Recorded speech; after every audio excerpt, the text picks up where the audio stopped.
BESNLకి జియో మరియు ఎయిర్టెల్ నుండి చాలా మంది యూజర్లు మారుతున్నారు. ఇటీవల జియో మరియు ఎయిర్టెల్ టారిఫ్ ప్లాన్లను పెంచినందున చాలా మంది BESNLకి మారాలని అనుకుంటున్నారు. BESNL తక్కువ ధరల ప్లాన్లు మరియు అదనపు ప్రయోజనాలు అందిస్తుంది, తద్వారా చాలా మంది కొత్త వినియోగదారులు BESNLకి మారుతున్నారు. సమీప కాలంలో కేవలం జూలై 2024లోనే BESNLకి చాలా మంది కొత్త యూజర్లు వచ్చారని రిపోర్ట్స్ చెబుతున్నాయి. BESNL 4G సేవలను కూడా త్వరలో ప్రారంభించనుంది, ఇది మరింత మంది వినియోగదారులను ఆకర్షిస్తుంది. BESNL ఇటీవల కొన్ని కొత్త ప్రీపెయిడ్ ప్లాన్లు ప్రకటించింది. ముఖ్యంగా 2 ప్లాన్లు ఎంతో ఆకర్షణీయంగా ఉన్నాయి: 107 మరియు 108 ప్లాన్లు.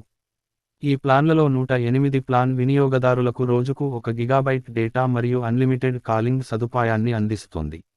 ఇంకా, BESNL ఆగస్టు నెల నుండి దేశవ్యాప్తంగా 4G సేవలను ప్రారంభించడానికి సర్వం సిద్ధం చేసింది. 4G ప్రీపెయిడ్ రీఛార్జ్ ప్లాన్లు వినియోగదారులకు అన్లిమిటెడ్ కాలింగ్, 4G డేటా సర్వీసులు మరియు ఇతర వాల్యూ యాడెడ్ సర్వీసులను అందిస్తాయి. ఇవి తాజా BESNL ప్లాన్ల వివరాలు.